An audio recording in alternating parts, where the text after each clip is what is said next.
So hello बच्चा लोग, आज हम स्टार्ट करने वाले हैं फिफ्थ चैप्टर जो मैग्नेटिज्म एंड मैटर। तो देखिए, इस चैप्टर के स्टार्ट करने का रीज़न ये है कि ये बहुत ही छोटा चैप्टर है और इसके जो कॉन्सेप्ट्स हैं वो फर्स्ट और सेकंड चैप्टर से मैच होते हैं।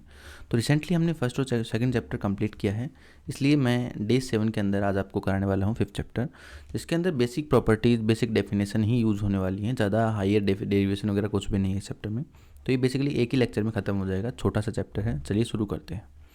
तो पहला टॉपिक है मैग्नेट क्या होता है। तो बार मैग्नेट होता है जिसके आपके दो पोल होते हैं, ऐसे एक नॉर्थ पोल होता है, एक साउथ पोल होता है। मैग्नेट आपने देखा होगा बचपन में, सर्कल मैग्नेट आता है स्पीकर्स वगैरह में, बार मैग्नेट आता है कई गाड़ी वगैरह में। तो वो मैग्नेट जो होते हैं, उन मैग्नेट के अंदर दो पोल होते हैं। बेसिकली जब आपका मैग्नेट टूट जाता है सर्कल वाला भी, तो उसमें दो पोल जनरेट हो जाते हैं, वो अट्रैक्ट या रिपेल करता है। तो वो सब चीज़ें हैं। तो उसी को हमने एक जो रोड टाइप में होता है, बार टाइप में होता है, उसको बार मैग्नेट बोल दिया। और अब इसकी प्रॉपर्टीज़ देख रहे हैं, ठीक है। तो देखिए, पहली प्रॉपर्टी लिखा है magnet can attract like iron steel. तो हमने देखा जब हम बचपन में जो है आयरन को या मैग्नेट को जो है मिट्टी में डालते थे, तो उसके कुछ आयरन के पार्टिकल चिपक जाते थे। तो इसमें ये लिखा है फर्स्ट प्रॉपर्टी में कि मैग्नेट जो होता है आयरन या स्टील को अट्रैक्ट करता है, वो अट्रैक्टिव या रिपेल जो है वो कर सकता है। बेसिकली आप आयरन के वो डिपेंड करता है उसके पोल के ऊपर, मैग्नेट का कौन सा पोल आप जो है अट्रैक्ट कर रहा है, कौन सा उसको रिपेल कर रहा है उस चीज़ों के ऊपर। नेक्स्ट है डायरेक्टिव प्रॉपर्टी। देखो, डायरेक्टिव प्रॉपर्टी का मीन्स है कि आप मैग्नेट को जो होता है बार मैग्नेट, उसको डायरेक्शन के लिए यूज़ कर सकते हो। कैसे? जैसे आपने देखा होगा एक कंपास होता है, उसके अंदर एक निडल होती है। तो वो निडल क्या होती है? वो निडल एक मैग्नेटिक जो आपका एक मैग्नेटिक निडल होती है, जो आपका अर्थ के साउथ नॉर्थ पोल को उसके अट्रैक्ट करती है। तो उसी डायरेक्शन में वो फॉर्म हो जाती है, इसलिए हमें डायरेक्शन को पता चल जाता है कि ये नॉर्थ डायरेक्शन है, साउथ डायरेक्शन है। तो बेसिकली डायरेक्टिव प्रॉपर्टीज़ में भी यूज़ होती है। थर्ड है आपका attractive and repulsive between poles. तो देखिए, जब आप नॉर्थ पोल को नॉर्थ के पास लेके आएंगे, तो वो क्या करते हैं, साउथ को साउथ के पास, मतलब सेम पोल जो होंगे वो एक दूसरे को क्या करते हैं, रिपेल करते हैं, रिपल्स। एंड आपका जो अपोजिट पोल्स होते हैं, जैसे नॉर्थ साउथ, साउथ नॉर्थ, तो ये एक दूसरे को क्या करेंगे, अट्रैक्ट करेंगे। ये अपने एक्सपेरिमेंट अच्छे से किए हुए हैं, तो समझ में थोड़ा अच्छे से आ जाता है। देखिए, सेकंड है इसमें नॉर्थ एंड साउथ और साउथ एंड नॉर्थ, तो ये क्या करते हैं, अट्रैक्ट करते हैं। आई थिंक यहाँ तक कोई डाउट नहीं है। नेक्स्ट प्रॉपर्टी है isolated poles are not possible. मतलब जैसा हमने फर्स्ट चैप्टर में देखा, इलेक्ट्रिक चार्ज वगैरह था, पॉजिटिव नेगेटिव। तो चार्जेस में क्या होता है कि आपके दोनों चार्ज पॉसिबल हैं, कि आप पॉजिटिव चार्ज अकेला रख सकते हो, नेगेटिव चार्ज को अकेला रख सकते हो। लेकिन नेगेटिव चार्ज में ऐसा नहीं होता। नेगेटिव चार्ज सिर्फ आपका मतलब मैग्नेटिक जो चार्ज होते हैं, मैग्नेटिक डाइपोल्स पोल बोलें जो भी है, तो मैग्नेटिक पोल आपका अकेला नहीं मिलता। इसका मतलब ये है कि वो हमेशा डाइपोल की फॉर्म में रहेगा, नॉर्थ साउथ ओनली, मतलब दोनों ही साथ रहेंगे। ऐसा नहीं कि आपने नॉर्थ को अलग कर दिया, साउथ नहीं है। आप मैग्नेट को कितनी बार भी तोड़ लें, मतलब मिडल में तोड़ लें, काट दें, तो भी उसके जब आप काट देंगे तो अचानक से दो पोल जनरेट हो जाएंगे, ठीक है। नॉर्थ साउथ दोबारा जनरेट हो जाएंगे, जितनी बार काटेंगे उतनी बार जनरेट हो जाएंगे, ठीक है।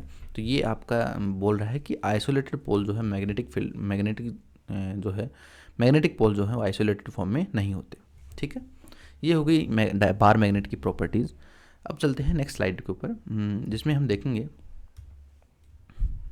कि, तो नेक्स्ट टॉपिक पर चलते हैं। देखिए क्या है मैग्नेटिक डाइपोल मोमेंट। देखो, डाइपोल मोमेंट हमने इलेक्ट्रिक डाइपोल मोमेंट भी देखा था। तो ये दोनों चीज़ें एकदम सिमिलर चीज़ें हैं, आप दोनों को रिलेट करेंगे तो अच्छे समझ में आ जाएगा। जैसे इलेक्ट्रिक फील्ड में हमने क्या देखा था कि आपका जो डाइपोल मोमेंट था वो कितना था, चार्ज इनटू बीच का डिस्टेंस। तो यहाँ पे भी सेम चीज़ है।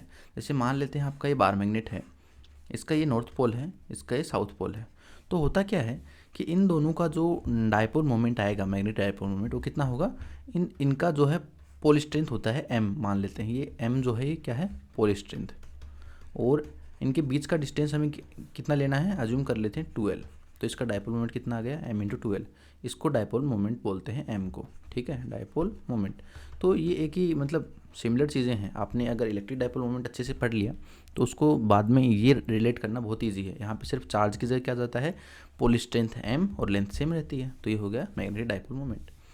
नेक्स्ट है कि आपका जो मैग्नेटिक लेंथ होती है और एक्चुअल लेंथ, जैसे इसका एक्चुअल लेंथ कितना है, यहाँ पे 12 लग रहा है, लेकिन इसका जो मैग्नेटिक आपका जो लेंथ है, जहाँ पे मैग्नेट इफेक्ट करता है, तो वो थोड़ा कम होता है। वो होता है 5/6 ऑफ नेचुरल लेंथ, ठीक है। इसको मैं एक्चुअल लेंथ को x बोल देता हूँ, अगर ये पूरा x था तो होता ये है कि वो जो आपका मैग्नेटिक लेंथ है जिसमें मैग्नेटिक इफेक्ट एप्लीकेबल होते हैं, वो थोड़ा कम होता है, ठीक है। ये था बेसिकली इसका प्रॉपर्टी ना। अभी देखिए, आपको नेक्स्ट टॉपिक पर चलते हैं। तो देखो नेक्स्ट टॉपिक हमारा torque on the dipole in magnetic field. तो होता क्या है, जैसे मैग्नेटिक फील्ड के अंदर अगर डायपोल का टॉर्क फाइंड करना है तो सेम हम इलेक्ट्रिक फील्ड वाला एप्लीकेबल करेंगे, इसको डिराइव नहीं करने वाले। तो इलेक्ट्रिक फील्ड में होता है tau is equal to P E sine theta. तो थोड़ी देर पहले मैंने बताया कि यहाँ पे मैग्नेटिक फील्ड की जगह ई के बी आ जाएगा और पी की जगह क्या आ जाएगा, कैपिटल एम। तो आपका जो टॉर्क का फॉर्मूला है वो हो जाएगा एम बी साइन थीटा। अब देखिए पोटेंशियल एनर्जी क्या होता है, अब जो भी आपका टॉर्क आएगा उसको इंटीग्रेशन करना है टाउ डी थीटा, ये आपका होता है एनर्जी। तो सेम टाइप से यहाँ पे भी हम इसका इंटीग्रेशन करेंगे तो साइन थीटा का कोस थीटा आ जाएगा और नेगेटिव आपका साइन का इंटीग्रेशन नेगेटिव होता है, तो ये आपका पोटेंशियल एनर्जी आ गया। नेक्स्ट है आपका magnetise field in axial point of magnet. देखिए अपने डायपोल के कारण देखा था कि जो एक्सियल पॉइंट है उसके ऊपर जो डायपोल इलेक्ट्रिक फील्ड होता है वो आपका कितना था, 2kp divide by are cube. इसको हम अगर एप्सिलॉन नॉट की फॉर्म में लिखें तो ये आता है 2p divide by are cube. अब देखिए यहाँ पे क्या होता है कि यहाँ पे जो 1/4 पाई एप्सिलॉन नॉट है कांस्टेंट, वो चेंज हो जाता है मैग्नेटिक फील्ड में म्यू नॉट अपॉन 4 पाई में, एंड p की जगह क्या आएगा, कैपिटल एम, बाकी सब सेम रहेगा। तो आप ये ध्यान रखना कि जहाँ जहाँ 1/4 पाई एप्सिलॉन नॉट आता है उसकी जगह हम यूज करने वाले हैं म्यू नॉट अपॉन 4 पाई और p की जगह कैपिटल एम, तो हमारे फॉर्मूला सेम रहेंगे। तो एक्सियल पॉइंट पे कितना आ गया, mu naught upon 4 pi 2m upon r cube, और इक्वेटोरियल पॉइंट पे mu naught m upon 4 pi r cube. तो ये आ गया मैग्नेटिक फील्ड दोनों केस के अंदर। अब चलते हैं नेक्स्ट टॉपिक के ऊपर जो है हमारा गॉस लॉ ऑफ मैग्नेटिज्म। देखिए गॉस लॉ ऑफ मैग्नेटिज्म में क्या बोला गया कि जो नेट फ्लक्स है किसी भी क्लोज लूप के अंदर वो जीरो होगा। क्यों? क्योंकि मैंने शुरू में प्रॉपर्टी बताई आपको बार मैग्नेट की कि आपका आइसोलेटेड जो पोल होते हैं वो एग्जिस्ट नहीं करते। इसका मतलब ये हो गया कि आप जब बी डॉट डी एस करेंगे तो वो जीरो आएगा, क्योंकि हमें क्या लिखना होता है, q inside divide by charge. वहाँ पे इलेक्ट्रिक फील्ड में क्या लिखते थे, phi is equal to q divide by epsilon naught. But यहाँ पे अगर हम एम की बात करें पोल स्ट्रेंथ की तो दोनों पॉजिटिव नेगेटिव जीरो ही रहेगा, क्योंकि यहाँ पे दोनों पोल प्रेजेंट होते हैं, सिंगल पोल प्रेजेंट नहीं होगा। तो इसके लिए हमारा जो बी डॉट डी एस है वो जीरो आ जाएगा। अगर बाई चांस ऐसा हो कि सिंगल पोल प्रेजेंट है in presence of single pole, तो फिर आपका ये गॉस लॉ जो है चेंज हो जाएगा। तो देखिए इसका फॉर्मूला हो जाएगा B dot D S equal to, यहाँ पे हो जाएगा म्यू नोट और एम। ठीक है, ये हो गया आपका गॉस लॉ दोनों केस में। जब आपका जनरली ऐसा होता नहीं है, लेकिन अगर बाई चांस अगर हम अज्यूम करें कि पोल जो है आइसोलेटेड फॉर्म में प्रेजेंट है, तब आपका जो है गॉस लॉ का फॉर्मूला ये हो जाएगा। Now next topic is properties of magnetic field lines. देखिए सेम होता है इलेक्ट्रिक फील्ड लाइंस में, जैसे था कि आप इलेक्ट्रिक फील्ड लाइन की टेंजेंट लेंगे तो आपको इलेक्ट्रिक फील्ड डायरेक्शन मिलेगा। यहाँ पे भी सेम है कि मैग्नेटिक फील्ड लाइंस की टेंजेंट को हम ड्रॉ करते हैं तो वो मैग्नेटिक फील्ड को प्रेजेंट करती है। जैसे फर्स्ट प्रॉपर्टी लिखी हुई है इनसाइड और आउटसाइड। तो बार मैग्नेट है ये, जैसे कोई सपोज करें एन और एस, तो बार मैग्नेट के इनसाइड जो डायरेक्शन होता है वो साउथ से नॉर्थ होगा और आउटसाइड जो है नॉर्थ से साउथ होगा। ये यहाँ पे डायरेक्शन शो करना है। ठीक है, सेम है जैसे वहाँ पे था कि पॉजिटिव चार्ज से एग्जिट होगा और नेगेटिव चार्ज पे आपका एंड होगा, नेगेटिव चार्ज पे एंड होगा इलेक्ट्रिक फील्ड लाइन। तो यहाँ पे भी सेम है कि नॉर्थ पोल से फॉर्म होगा और साउथ पे एंड होगा। इनसाइड आपका अपोजिट होता है। इलेक्ट्रिक फील्ड जो है ऐसा नहीं होता, क्योंकि उसमें नेगेटिव से पॉजिटिव कोई डायरेक्शन नहीं होता, ओनली पॉजिटिव से नेगेटिव होता है। तो वहाँ पे क्लोज लूप नहीं बनता, जबकि यहाँ पे क्लोज लूप बनता है, जो कि सेकंड प्रॉपर्टी है। क्योंकि आप देखिए नॉर्थ से फॉर्म हुआ और साउथ पे गया, फिर आपका साउथ से दोबारा नॉर्थ पे, तो एक क्लोज लूप बन गया। तो इसलिए बोलते हैं कि मैग्नेटिक फील्ड लाइंस जो है क्लोज लूप फॉर्म करती हैं।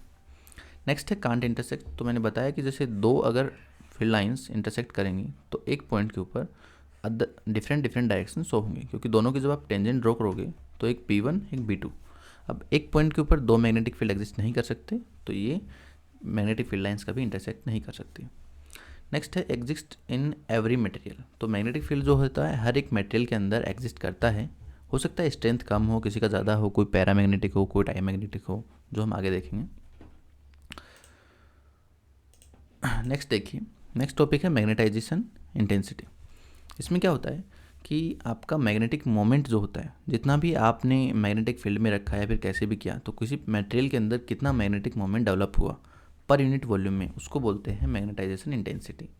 इसका फॉर्मूला हो गया I = m divide by v, कि आप कितना डायपोल मोमेंट जो है जनरेट कर पा रहे हैं पर यूनिट वॉल्यूम में, उसको बोल दिया मैग्नेटाइजेशन इंटेंसिटी।